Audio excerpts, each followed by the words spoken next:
When you're here in the graph area and you click over to the left, you should be able to put in X, use the keypad here and squared.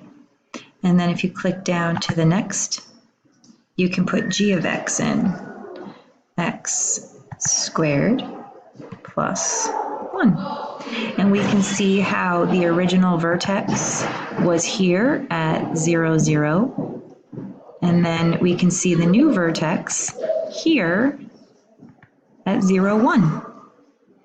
And then when we get to another section down below in this graph, we can do the same thing and put in x squared.